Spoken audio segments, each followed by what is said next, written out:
تو اسلام نے کہا انتقام گرچہ جائز ہے لیکن معاف کرنا اس سے بہتر ہے. اللہ رب العالمین آپ کو اس سے بدلہ بہترین بدلہ دے گا. فتح مکہ کے موقع سے دیکھیے، جب مکہ فتح ہو جاتا ہے اور مسلمان جو ہے اللہ کے نبی صلی اللہ علیہ وسلم کے ساتھ جو صحابہ کرام تھے وہ غالب آ جاتے ہیں. اس کے اندر مکہ کے اندر جو بڑے بڑے مجرم تھے سب آپ کے سامنے کھڑے ہیں. اللہ کے نبی صلی اللہ علیہ وسلم کو 13 سال تک مکہ کے اندر جینا دوبھر کر دیا تھا، بائیکاٹ کر دیا تھا. جو بھی اسلام قبول کرتا اس کا بائیکاٹ کر دیا جاتا، لین دین بند کر دیا جاتا، کھانا پینا بند کر دیا جاتا، اٹھنا بیٹھنا بند کر دیا جاتا، مکمل طور سے جینا دوبھر کر دیا تھا. اس قدر تکلیفیں جھیلنی پڑی کہ حکم آ گیا کہ یہاں سے ہجرت کر جائیں. ہجرت کر دیا گیا.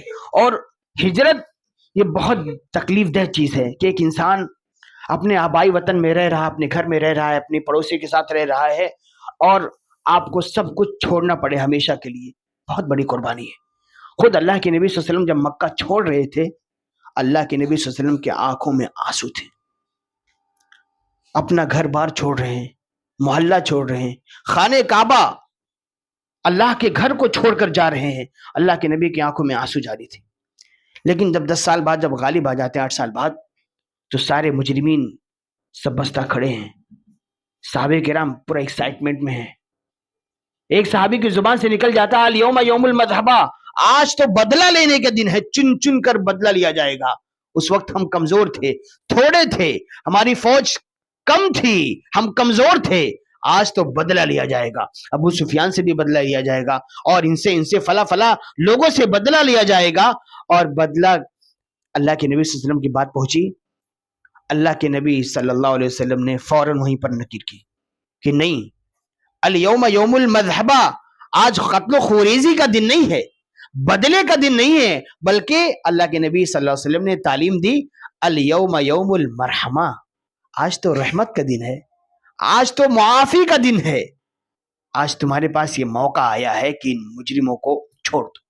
اور اس کے بعد اللہ کے نبی صلی اللہ علیہ وسلم نے ایک اعلان جاری کیا، لا تثریب علیکم اليوم اذهبوا فانتم الطلقاء، جاؤ، کسی کو کچھ نہیں کہا جائے گا، کسی پر لان تان نہیں، کچھ نہیں، کسی کو برا بلا نہیں کہا، ملامت بھی نہیں کیا، کسی کا نام لے کر کسی کو پرانی چیزیں یاد نہیں دلائی کہ تم نے میرے ساتھ ایسا کیا تھا، تم نے وہ کیا تھا، کچھ نہیں. اللہ کے نبی صلی اللہ علیہ وسلم نے پیغام دیا کہ بدلہ لینا اگرچہ جائز ہے لیکن معاف کرنا اس سے بہتر ہے. اور اس کے نتیجہ کیا ہوتا ہے کہ سارے لوگ اللہ کے نبی صلی اللہ علیہ وسلم سے اس رویے سے اتنا متاثر ہوتے ہیں کہ سب اسلام قبول کر لیتے ہیں. تو ایک مومن کا شیوا یہی ہونا چاہیے کہ بدلہ لینا اگرچہ جائز ہے لیکن معافی اس سے کہیں بہتر ہے. اس کا بدلہ اللہ رب العالمین آپ کو دے گا.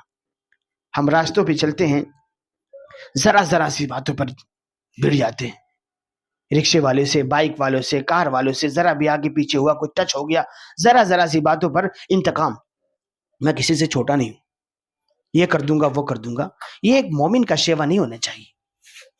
مومن کا شیوا نہیں ہونا چاہیے. من تواضع للہ رفعہ اللہ، آپ اللہ کے لیے چھوٹے بن جائے، اللہ رب العالمین آپ کو معزز کرے گا. تو یہ جب صفت انسان کے اندر ابھرے تو اس کو کچلنے کی کوشش کریں.